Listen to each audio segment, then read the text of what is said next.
Hi, my name's Alan Bracken, and we're going to be talking about extreme leadership for the next 12 sessions.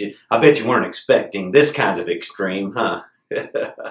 I've got my WOW, Inside Track WOW uniform on because that's where we do a lot of extreme adventure stuff. So I just thought it would be fun kicking off this extreme leadership theme with a little bit of extreme stuff. So let me lay this down because I'm not really going to shoot anybody. Okay, two words that I love, extreme and leadership. And when you put them together, wow, we really have something fun to talk about.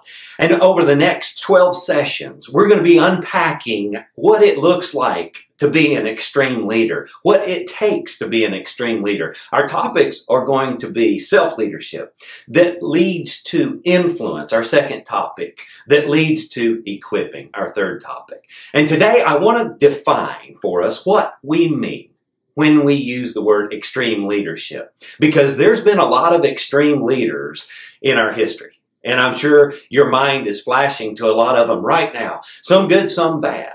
And so I think it's important for us to understand exactly what we're talking about when we say and use the term extreme leadership. So here we go. I want to give you the definition. I'm so excited about this definition. We've worked real hard on this definition, and it's this. Extreme leadership is selfless, courageous influence that inspires lasting greatness in others. The first word of our definition really trips me up sometimes. Selfless. I have a tendency to be me-focused. And when I say selfless, I'm not really talking about thinking less of yourself. I'm talking about thinking of yourself less. Think of others more.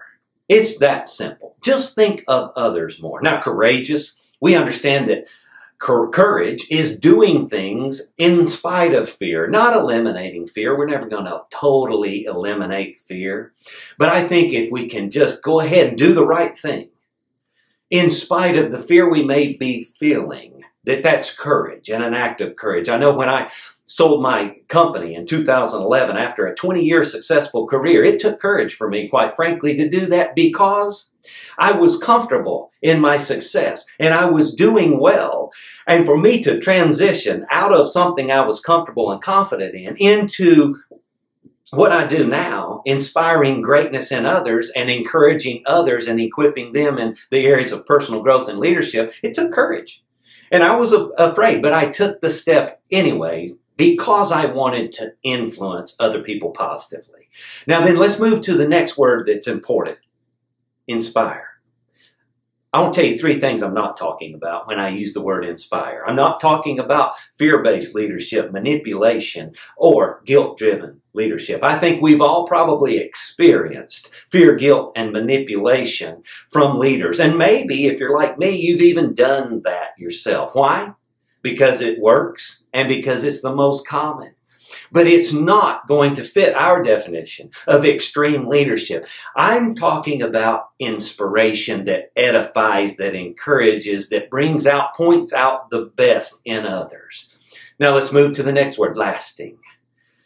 Oh, how I desire and really want something to last beyond me, something to be bigger than me. That's the legacy piece, something that will last.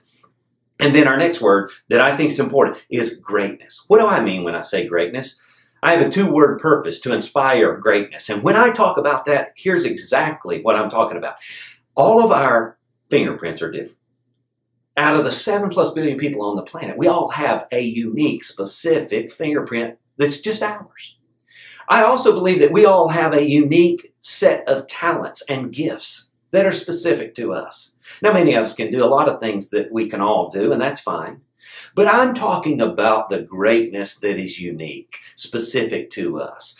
So with that kind of explanation of the definition, let's think about it again. Extreme leadership is selfless, courageous influence that inspires lasting greatness in others. What a powerful definition. Now, I believe if you and I will focus in and really drill down to that definition, living it out every day, it's not going to be easy, but it will help us close the gap between a mediocre leader and an extreme leader.